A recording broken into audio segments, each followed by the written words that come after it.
எல்லாருக்கும் வணக்கம். என் பேர் சே பிரபாகரன். நான் தஞ்சாவூர் தமிழ் யூனிவர்சிட்டியில் எம்ஏ ட்ராமா படிக்கிறேன். ஈரோடு நாடக கொட்டையில் 3 வருஷமாக நாடகம் பண்ணிகிட்ருக்கேன்.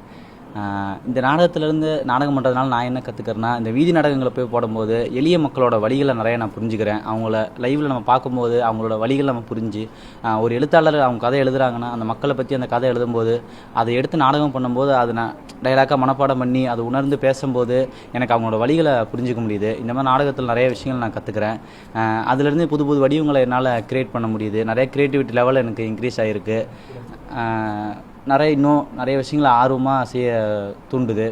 ஒரு டிராயிங் பண்ணும்போது அது எப்படி இன்னொரு மாடர்னாக பண்ணலாம், எப்படி இந்த காலத்துக்கு ஏற்ற மாதிரி எப்படி நிறையா விஷயங்களை கொண்டு வரலாம் அப்படின்னு நிறையா கற்றுக்கிட்டு இருக்கேன். இன்னும் கற்றுக்கிட்டு இருக்கேன்.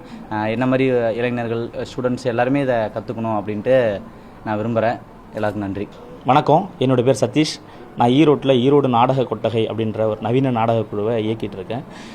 சென்னையில் இருக்கிற கூத்துப்பற்றை என்ற அமைப்பில் நான் 3 வருஷமாக முழு நேர நாடக நடிகனாக இருந்தேன். கூத்துப்பற்றை நிறுவனர் மற்றும் எழுத்தாளர் பத்மஸ்ரீ முத்துசாமி ஐயா அவர்களுடைய நினைவரங்கமாக தான் அந்த ஈரோடு நாடக கொட்டகை ரன் ஆகிட்டு இருக்கு. இது ஒரு 6 வருஷமாக நாங்கள் ரன் பண்ணிகிட்டு இருக்கோம். பல்வேறு அரங்க செயல்பாடுகளும் வீதி நாடகங்களும் நிகழ்த்திட்டு இருக்கோம். இந்த ஈரோடு நாடக கொட்டகை களம் 5 வயசுலேருந்து 20 வயசு வரைக்கும் இருக்கிற இளைஞர்களுக்கான, குழந்தைகளுக்கான ஒரு நாடக களமாக தான் இருக்குது. சில்ட்ரன்ஸ் தேட்டராக தான் இது இயங்கிட்டு இருக்கு.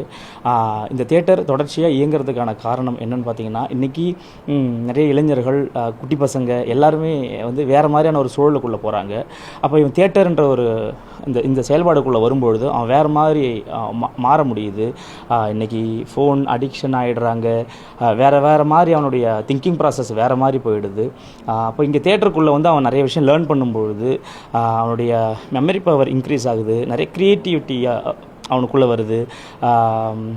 நிறைய திங்க் பண்ணுறான். இங்கே புத்தகம் படிக்கிறான். மார்ஷியல் ஆர்ட்ஸ் எல்லாமே பண்ணுறான்.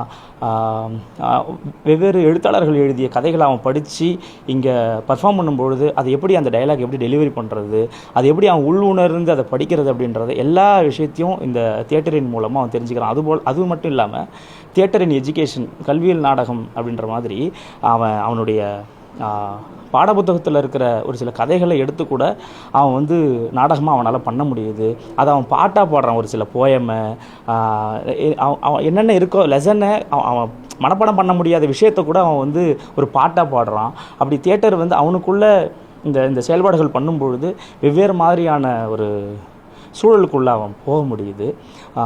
இன்றைக்கி உலக நாடக தினம். இந்த உலக நாடக தினத்தை முன்னிட்டு ஈரோடு நாடக கொட்டகையில் நாங்கள் ஒரு 5 நாடகத்தை அரங்கேற்றம் பண்ணுறோம். முதல் நாடகமாக முத்துசாமி ஐயா எழுதிய உந்திச்சுழி, முத்துசாமி ஐயா எழுதிய அப்பாவும் பிள்ளையும், அப்புறம் இன்னொரு நாடகம் நாற்காலிக்காரர். இந்த 3 நாடகம் ஐயா எழுதின நாடகத்தை அரங்கேற்றம் பண்ணுறோம்.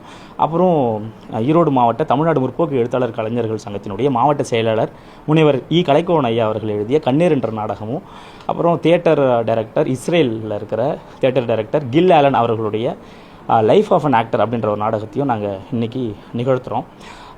ஈரோடு நாடக கொட்டகையில் நடக்கிற அரங்க செயல்பாடுகளில் நடக்கிற நாடக நிகழ்வுகளை பார்க்குறதுக்குன்னு ஒரு தொடர் பார்வையாளர்கள் இருக்காங்க. அவங்க ஒவ்வொரு முறையும் வரும்பொழுது புது புது பார்வையாளர்களை கூப்பிட்டு வருவாங்க. தொடர்ச்சியாக இது 6வது வருஷம் முடிஞ்சு 7வது வருஷம் வரப்போகுது. இந்த 6 வருஷத்தில் நிறையா பார்வையாளர்கள் ஈரோடு நாடக கொட்டகைக்கு வந்துட்டுருக்காங்க. இந்த உலக நாடக தினத்தில் உங்கள் எல்லாருக்கும் என்னுடைய உலக நாடக தின வாழ்த்துக்களை சொல்லிக்கிறேன்.